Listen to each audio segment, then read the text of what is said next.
Happy Wednesday and good morning. Sorry about missing Monday. If you were looking forward to that, I was in a very early morning meeting and I couldn't join in. Well, we've got before us here part of an octagonal Romano-British or Celtic, Romano-Celtic temple. This is based on the one at Pagan's Hill in Gloucestershire. I think it's Gloucestershire.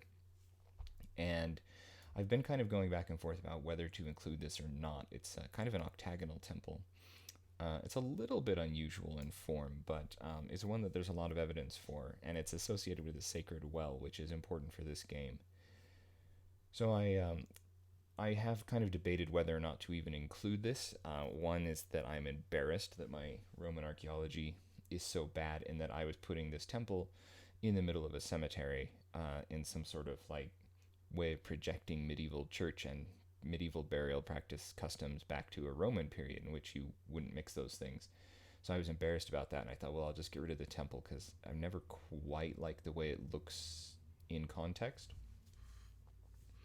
But I've decided to put it in because there's an interesting kind of gameplay moment or an interesting way mechanic involved, and this temple may or may not appear. So what I'm hoping is that some people's playthrough of the game, they'll never see this, but we're still going to work on this, and some people will. So in order to do that, I need to smash this all to pieces because I need to do a rebuild effect. But instead of having like thousands or hundreds of individual pieces that are actual sort of fragments that would be separate in Unity game objects on their own, what I've done is just Voronoi fractured the mesh and then reconstituted it, but with pieces. And that has to do with my fragment shader that splits the individual triangles out of a mesh and kind of scales each one based on its normals back into place. And this is based on a special shader created by Kijiro.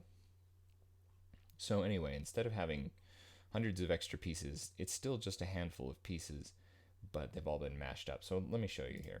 So, and by the way, this has no shading on it. So let me just show you. I've got a whole object, which hasn't been smashed to pieces, and the one that I've smashed to pieces next to it. So let's take a look at that. Okay, there we go. So you can see that this has had a Voronoi fracture on it, and I've just learned how to fracture into little tiles, which is really fun. I wish I could get this fracture to work as kind of, because right now it's still too gritty, even with some randomization in it, and it just doesn't work for stone walls. I wish I could get it to work for stone walls, but I think the whole kind of offset pattern of most kind of your standard brick pattern just doesn't kind of work in Voronoi, which is a shame, because that would be really fun. But it works great for tile roofs. Looks really, really good. Anyway, but you can see that this looks like it's made of, especially you can see that pattern right here versus the kind of original clean mesh. So you can see that pattern right here, but instead of this being a bunch of separate pieces, it is in fact all just one piece. So let's see if I select that. So see, it's still just one piece rather than made out of hundreds. So this might be a little more efficient in game, but who knows? Anyway, we'll see if I can figure out how to handle this. So this is a mostly complete example. I need to just smash up one more wall of this, and that's the door wall. Where's my door wall here? And I've also separated out each of the individual timber elements, and there's, if we spin this around here, we can see that we've got individual timber elements in the roof here, wall plate, these different kind of, oh, they're not, these different kind of sort of rafters, and then another kind of beam supported by corbels here, and these have all been separated out, and then we've got this kind of lean-to roof system up here. I've separated those all out because I would like those individual pieces to animate coming in when we animate the rebuilding of this building, before it all gets basically melted into one entire piece, which is what this is. So this is one mesh. This is made up of I don't know, a dozen meshes. So anyway, but they're identical other than the fact that this is broken up. So I need to make one more because we have 7 pieces that all look like this, and we need to have one more piece that has a door in it.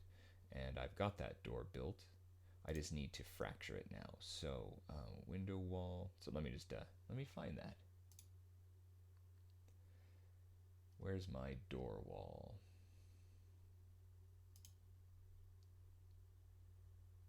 Temple door left and right, door wall. There we go. There it is. So yeah, we don't need to fracture the inner part of this. That's the same everywhere.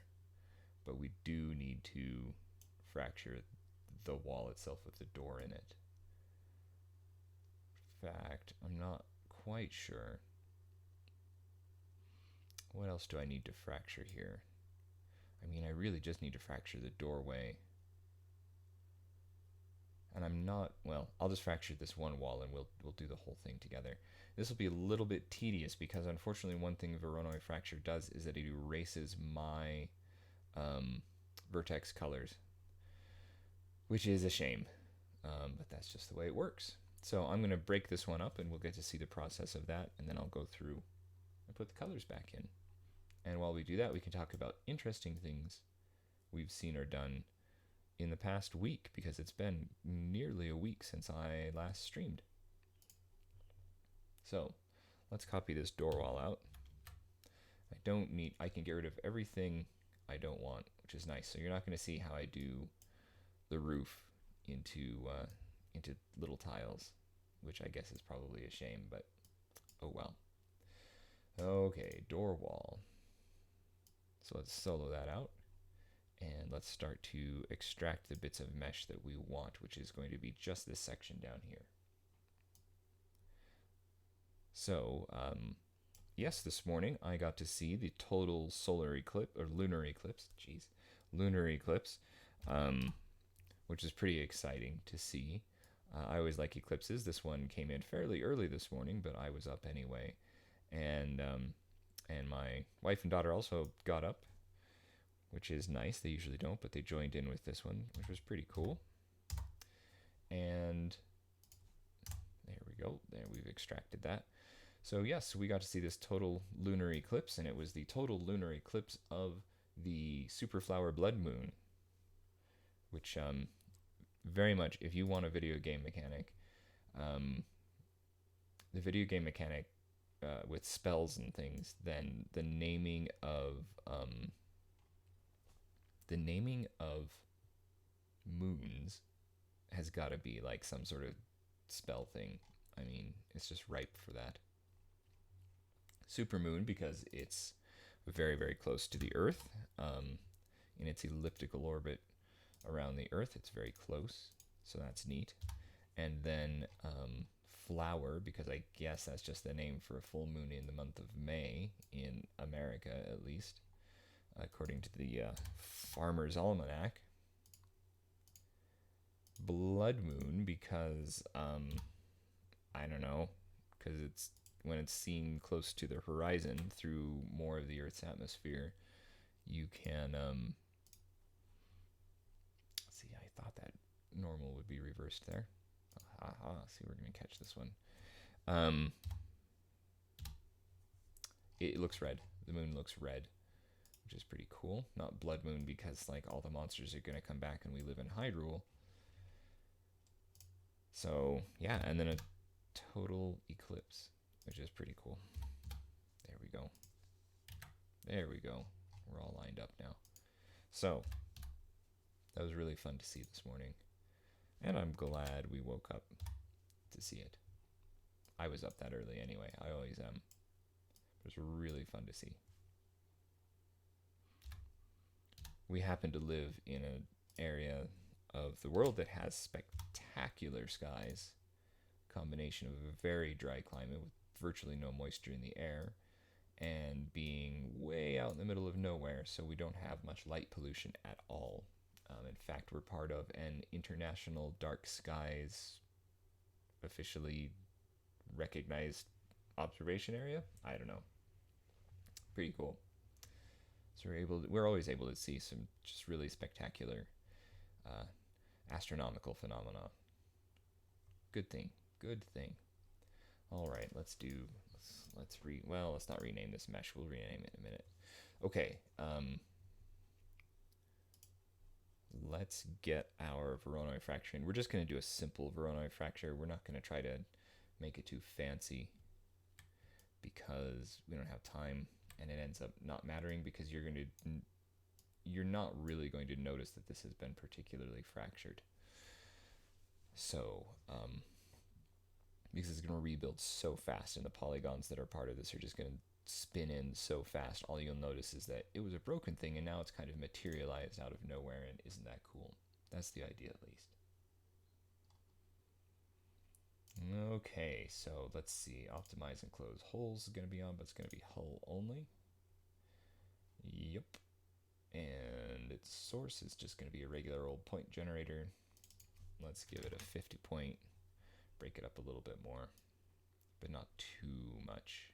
I think I 50 pointed everything else. Yeah, we just need these like individual plates to come spinning in. That looks fine, honestly. I mean, we could do some fancy stuff where we could do this, where you have like more pieces at the top than you have at the bottom, which would be kind of fun to do, because it would build in bigger at the bottom, and then spin in more detail up at the top. And I think I did that on a few of the others, but I also ran into some problems with the mesh.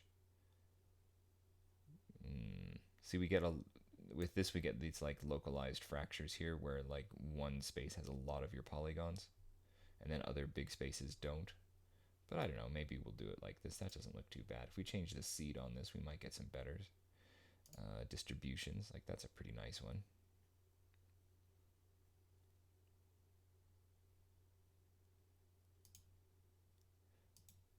You could go through seeds all day.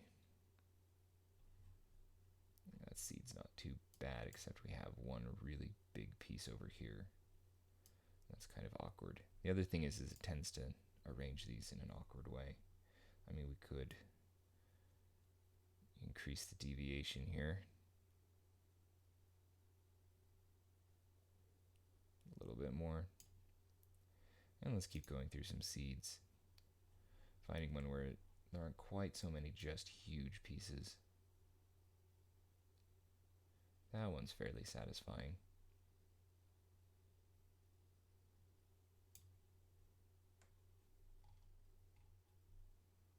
We might increase that point count a little bit more though. If we go up by 50%, yeah, that's a little bit better because now we have more pieces up at the top. So let's just do that. Why not? Let's make it a tiny bit fancy. Why not? There we go. All right, so there we go. We've got our fracture here. So we're going to call this door wall fract. And I'm going to throw this down into here. I'd like to keep my original. That way, if there's some problems later on, I can run back in and fix them. And then we will copy this, and we'll turn off our door wall. We don't need to see that anymore. And we will turn off that one. So we're just dealing with this, and we're going to, right now this is fully procedural or parametric. I guess we'll say parametric, and that's great. But what we really want to do is break this into a mesh now, and here's where it becomes a little tedious. So let's break this copy into a mesh. Bang. So now it's hundreds of little pieces, 73 little pieces. And none of my, so here's my color, my vertex color map. That hasn't transferred to any of the pieces. So we've got to go in and recolor everything. So to do that, we need to just remove all of these tags and go back down to just the texture tag, and then we'll build it all back up again. So this is where it gets kind of tedious. So I was doing this on that temple tomb. So we are firmly in the Roman period, and it's been really good to work on this period because it's made me kind of think about some more game design issues with this particular game, and I was thinking of it's brought up some problems with time travel. Surprise, surprise. And the big problem is that I have these buildings all ruined, and you know, if the player first encounters ruins, they can rebuild the ruins, and that's fun for the player and everybody else. But at what point in the building's history do we rebuild it, and at what point do we see the ruins? You would only see the ruins in the process of purposeful or natural demolition, after abandonment, or if the building's going to be taken down on purpose. And that kind of mixes periods, because like this Roman temple in the chronology of this game doesn't get taken down until the 6th century, 7th century, and they use the pieces of it to build their first stone church on the site. So how are we going to show that? And then we get into the complex period of like, how do we do a rebuild of that? If the player goes back to anyway, it just gets really complicated. If the player goes back to the Roman period and they haven't actually rebuilt this temple beforehand, then they see nothing. So keep it simple, stupid. If the player goes back to the Roman period, they will see the foundations of this, and they will just be able to simply hover over the foundations and click and rebuild away. And once this is built, the player will then time travel to the period that the completed building represents, the period of its fullest extent. So I already had that mechanic built into the game, but I kind of forgot that I did. So I was thinking of all sorts of convoluted gameplay, and that's dumb. So I've kept it fairly simple. I know none of this makes any sense without actually playing it.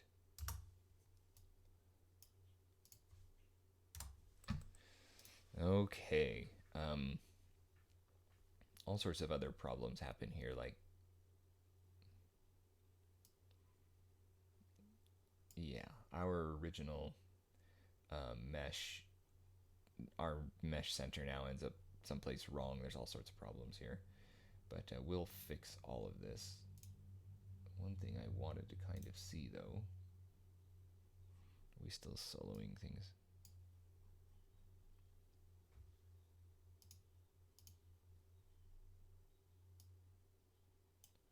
Is the rotation, because I've got a very weird rotation on this wall, a 170.91 degrees. That's silly. It should be 0. Yeah. But it's good. The mesh is in the same place, but the rotation is off. So when you do this whole thing, you Voronoi fracture it, and then you recombine all the pieces, you totally lose the original pivot position. So I need to reset the original pivot, both for this chunk of the building and for this chunk of the building. The pivot's all the same right here in the middle. And when you rebuild, it's just going to copy this over and over and over again. Well, 7 times. And then this last one here for the door. Anyway, the next building we have to break up after this is, I think, the last one we're going to do, which is the Norman rebuild part of the church, which is mainly the chancel of the church. And then once we get that in place, I'll hopefully be able to stick all of this into the game and put in the little artifacts which act as keys to the time dungeon, and we should be off. We should be rebuilding things, which is great.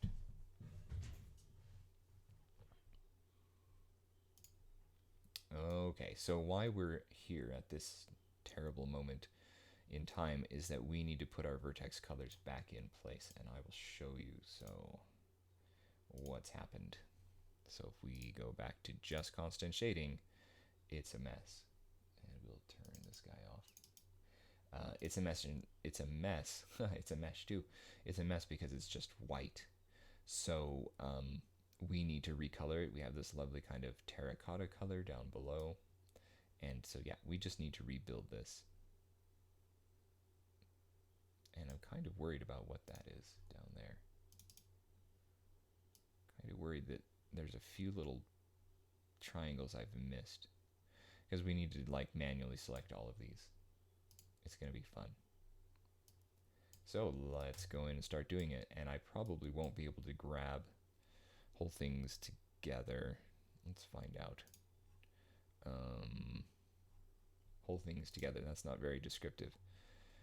What I mean is I probably, now that this has all been broken and then recombined, these pillars and like this door frame, which are the most complicated pieces, are probably not topologically independent anymore. Yeah, they're not.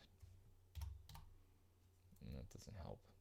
So we can't just go grab everything all at once, which is a shame. What we've got to do, yeah, see, I'm doing select connected, and it's, you know, what's connected is crazy. So let's go ahead and, how many verts do we have right now? 1894. I bet we can get that down to around 1,000. Let's find out. Let's optimize our duplicated meshes. Yep, 988. Cool. Okay. Still, we won't be able to just, yeah, see, everything is connected now. Yeah. So we're going to, what I have to do is I have to go select all of the pieces of these pilasters, all of this little string course that runs along here, and all of the door frame, and then we need to individually color it again. So, and then I need to select all the little pieces that form this terracotta part, and then individually color it, and then color the rest. So we're gonna have to do this through a few options. I hate this white, so I'm gonna go back down to hidden line again, because I actually understand the geometry a little better this way. It's the Middle Ages in Modern Gaming Twitter conference right now. Some fantastic papers going on. That is a very small triangle there. Ooh, look at that. That's not great. Yeah, oh well. This is what you get when you just rely on automatic tools to do this.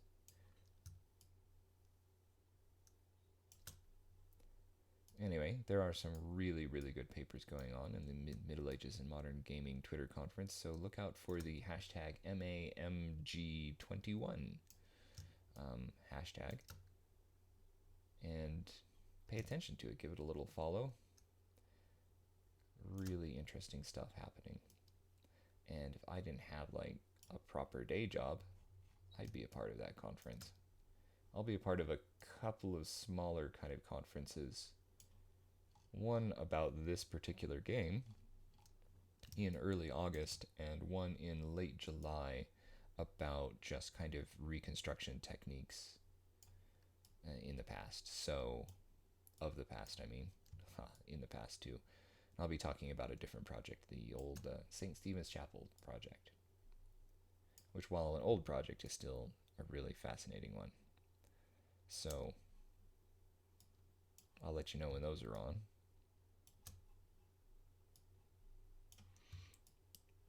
So a little confession to make is I find scholarship about digital humanities, digital heritage, whatever you want to call it, DH, I find it really difficult, even though like that's my field. I find it very, very difficult to write personally, which is why I don't have many articles published in the field. It is really difficult for me to write it. Because I'm much more interested. I love modeling things in the past, and I am very much aware of the difficulties of the process and the pitfalls and the traps and the benefits. But I'm actually more interested in the buildings and the people. And so just kind of talking about how digital techniques can help scholarship, that's great, but to me, not the point of doing this work.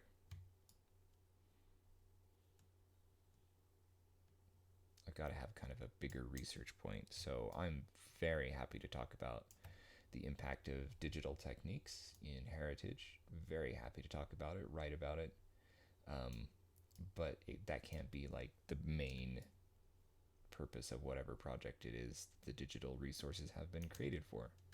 I think probably most scholars using or creating digital resources in the humanities are probably that way too. But what it means is that I find the papers and the publications from them a little bit hard to engage with. But like the Middle Ages and Modern Games Twitter conference, a little bit of a different subject, a lot of fun to engage with because people are boiling down their work to its essentials and really engaging in a kind of robust, quick, rough and ready theoretical debate, and that's always fun.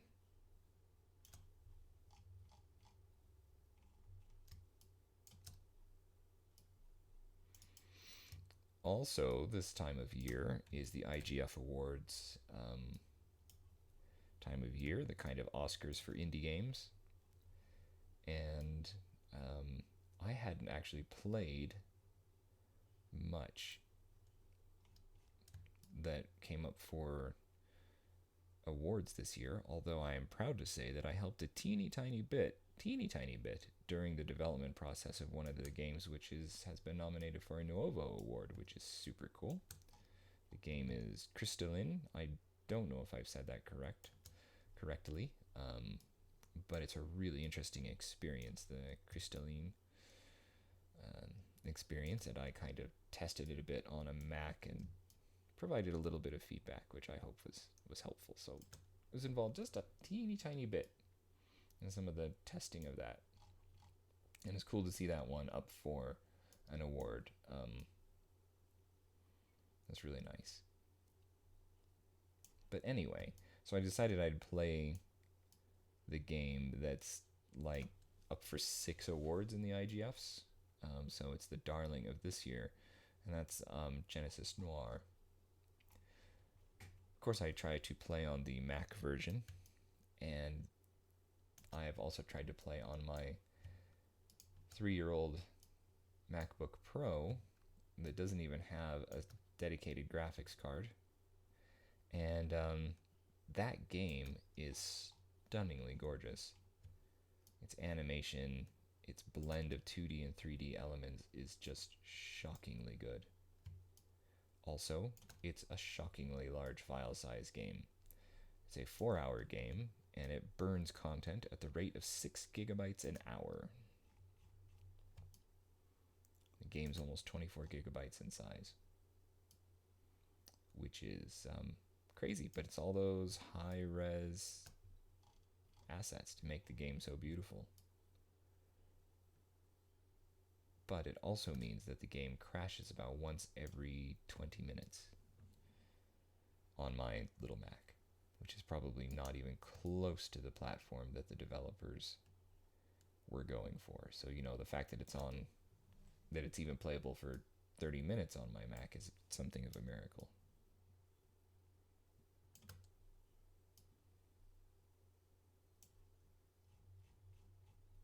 It's an interesting game. Yeah, it's a mix of lots of different concerns and interests, blending a scientific understanding of the creation of the universe with something of a mythopoeic understanding of the creation of the universe, and I find that a very aesthetically satisfying blend. So definitely I recommend you go play it. Genesis Noir. Really nice game. but just beware that it's a big one, and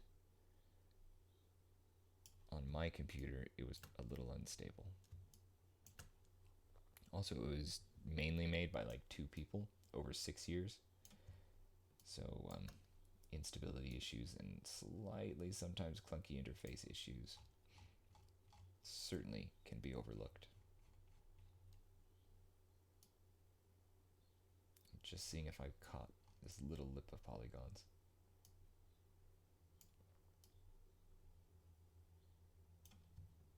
And I missed it one tiny bit. Oh, geometry. Okay, have I missed any tiny lips of polygons in here? I don't think so. Okay, I think that's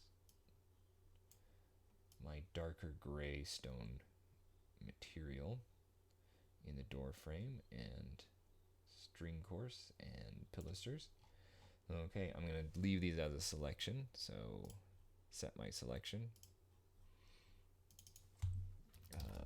Give it a name. Okay. So we're going to jump back in now and we're going to make another selection. And this is going to be of the red, the kind of terracotta red colored part, which is just here.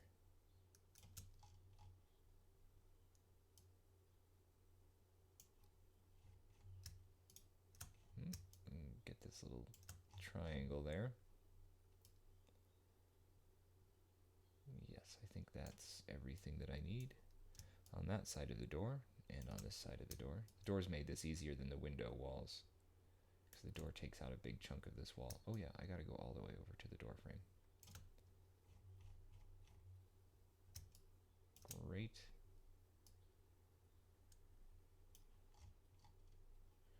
Brilliant. I think that's everything. This is just paint, so it doesn't need to go through the thickness of the wall.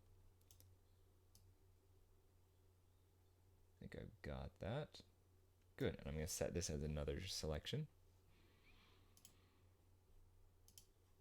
And we'll call this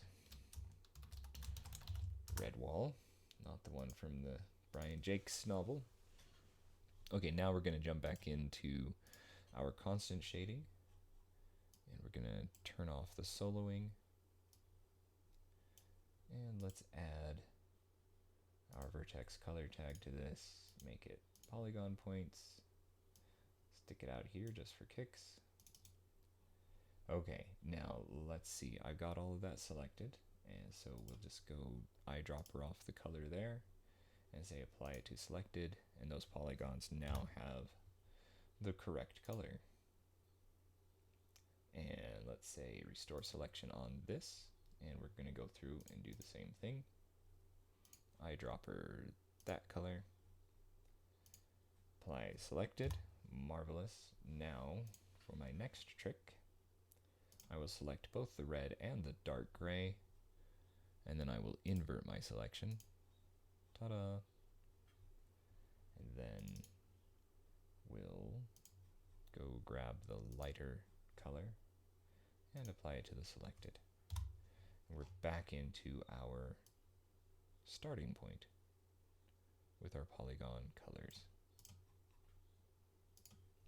Alright, so that wasn't too bad. Let's save this.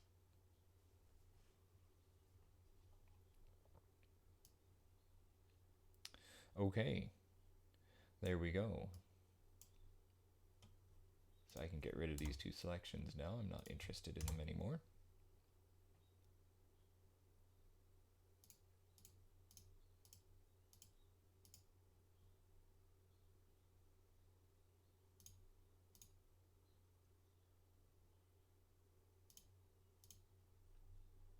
And that mosaic's not really a mosaic, it's just a pattern.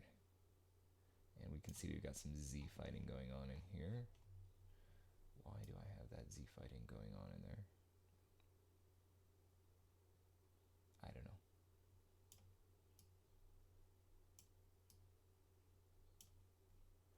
know. Alright, so this is kind of shaded in a kind of Untitled Goose Game shading pattern, or shading style.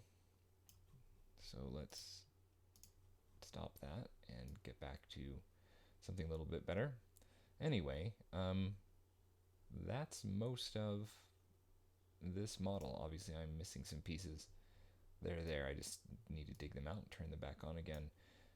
I'll need to readjust the pivots so everything is centered again and turn the correct way. And then we will have the pieces of this temple ready to go. I think I might take that floor, which is a quote-unquote mosaic. Here we go. This is actually based on a Roman mosaic floor pattern, although obviously you get proper mosaic in there. I may just smash this into lots and lots and lots of pieces, like super tiny polygons, and just be happy with this low polygon count because it's just this, or this high poly count because it's just this one object. But the idea, then I'd have to color all of this. I don't know. Anyway, I'd like to smash this up because this would be a really cool effect to watch this kind of materialize into place. We'll have to see about that. I may split out each color into its own because they're their own polys. See, this is all done with actual geometry. So I may smash out each color as its own thing, Voronoi fracture them quite a lot into maybe a grid pattern. It maybe doesn't matter, and then rebuild the whole thing. But so that would be really beautiful to watch fade in. That'd be really nice, actually. So we might do that at some point, maybe Friday. But maybe by Friday I'll be smashing apart the Norman church, which would be really nice to do, because it would be the last of the building smashing we'll have to do for a little while before we can start putting everything in game. All right, I've got to end early today because I got to get to work early today.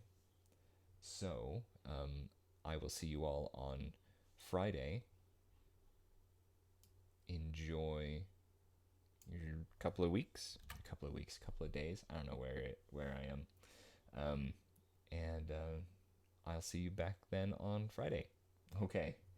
Thank you for watching. Bye for now.